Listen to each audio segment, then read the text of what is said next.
ایسا مجھے نا یہ بتائیں کہ آپ نے جو مالج اور شافی والی بات کی تھی، اس کو تھوڑا سا اور ڈیٹیل میں بتائیں، یہ کیا ہے؟ اس میں حضرت عرض یہ ہے کہ ہم جتنے لوگ بھی یہاں پہ علاج معالجہ کر رہے ہیں، کراچی کے لوگ پڑھے لکھے ہیں، باشعور ہیں، سمجھدار ہیں، یہ ان چیزوں کو سمجھتے ہیں. جو گاؤں دیہات کے لوگ ہیں وہ جو ہے عامل حضرات یا پیر حضرات سے بہت سی امیدیں وابستہ کر لیتے ہیں کہ ہمارا کچھ سب کچھ کرنے والے یہی ہیں. اور اکثر یہ جملہ کہتے ہیں جس سے ہمارا رضا صاحب فرماتے ہیں کہ کفریہ جملہ ہے، کہتے ہیں اوپر اللہ نیچے آپ ہو. بھائی اوپر بھی اللہ اور نیچے بھی اللہ، ہر جگہ اللہ ہی ہے. تو اس چیز کی بہت ضرورت ہے لوگوں کو اویئرنیس پیدا کرنے کی کہ بھائی اللہ نے علاج کروانا سنت عمل ہے. جیسے آپ ڈاکٹر کے پاس جاتے ہیں، اب ڈاکٹر آپ کو دوائی دیتا ہے، بعض اوقات وہ دوائی سے آپ کو آرام نہیں بنتا، ٹھیک ہے، اور بعض اوقات بن جاتا ہے. تو اسی طرح جو بھی روحانی معالج ہے، ٹھیک ہے، وہ صرف معالج ہے، شافی نہیں ہے. ٹھیک ہے، شفا دینے والی ذات اللہ کی ہے. شافی نہیں ہے. ہاں، وہ جو آپ کو ذکر دے رہا ہے، جو وظیفہ دے رہا ہے، یا عمل بتا رہا ہے، یا کوئی آپ کو نقش دے رہا ہے، تو آپ اس کے اوپر جو ہے بھی بلیو نہ کرو. ٹھیک ہے، تعویذ وغیرہ یا کسی بھی اس پہ یقین کرو اللہ کی ذات پہ کہ اس سے فائدہ اللہ میں دے گا، اس سے فائدہ میں اللہ دے گا. ایک جیسے نبی کا واقعہ تھا، ان کے پیٹ میں درد ہوا تو انہوں نے کہا کہ یا اللہ میرے پیٹ میں درد، فرمایا یہ پتے کھاؤ، آپ کے پیٹ میں درد ٹھیک ہو جائے گا. وہ پتے کھائے، پیٹ کا درد ٹھیک ہوگا. کچھ عرصے بعد دوبارہ ان کے پیٹ میں درد ہوا تو انہوں نے پھر وہی پتے توڑے کھائے، درد بڑھ گیا. ان کا یا اللہ اللہ نے کہا کہ پہلے ہمارا حکم تھا تو ہمارے حکم میں شفا تھی، اس پتے میں شفا نہیں، ہمارے حکم میں شفا تھی. تو اس لیے شفا دینے والی ذات اللہ کی ذات پہ بھروسہ ہونا چاہیے.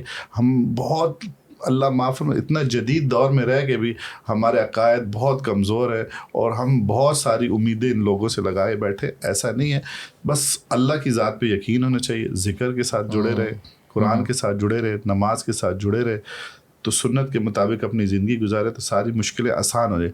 آج سب سے بڑی بدبختی یہی ہے کہ ہم نے جو ہے نا اللہ سے دور ہے. ٹھیک ہے، ہم اس مسائل کا کیوں شکار ہو رہے ہیں؟ اس وجہ سے کہ اللہ کے ساتھ ہمارا تعلق مضبوط نہیں ہے. ہمارے گھر کے دیکھو نمازوں کا کیا حال ہے. حدیث شریف میں آتا ہے جس کا مفہوم ہے کہ جس گھر میں ایک بے نمازی ہو اس کی نوسط 40 گھر دائیں، 40 گھر بائیں، 40 گھر آگے، 40 گھر پیچھے ہوتی ہے. ٹھیک ہے، اب ہم نماز نہیں پڑھتے، کوئی ہماری زندگی میں قرآن کی تلاوت نہیں ہے، کچھ نہیں ہے، تو پھر ہمارے گھر میں خیر و برکت کیسے آئے گی؟ یہ تو بڑا زبردست ریمائنڈر ہے میرے لیے بھی، جنمنلی. اللہ تعالیٰ خیر کرے، اللہ خیر کرے. آمین آمین. اور ہم سب کے لیے خیر کریں، سب کے لیے خیر کریں، بہت ضروری ہے. نماز کے ساتھ اللہ نے کتنے وعدے کیے ہوئے. ٹھیک ہے، حدیث مبارکہ یاد آ گئی جس کا مفہوم ہے حضرت ابو ذر غفاری رضی اللہ تعالیٰ عنہ سردی کے موسم میں باہر تشریف لائے اور درختوں کے پتے کثرت سے گرے تھے. آپ صلی اللہ علیہ وسلم نے ایک درخت کی ٹہنی پکڑی اور اس کو ہلایا، اس کے پتے اور بھی گرنے لگے. آپ صلی اللہ علیہ وسلم فرمایا، اے ابو ذر، مسلمان بندہ جب اللہ کے لیے نماز پڑھتا ہے نا اس کے گناہ ایسے ہی گرتے جیسے کہ پتے گر رہے. تو آج ہمیں دیکھے نا کہ ہم نماز کی طرف بالکل ہمارا جو ہے توجہ نہیں ہے.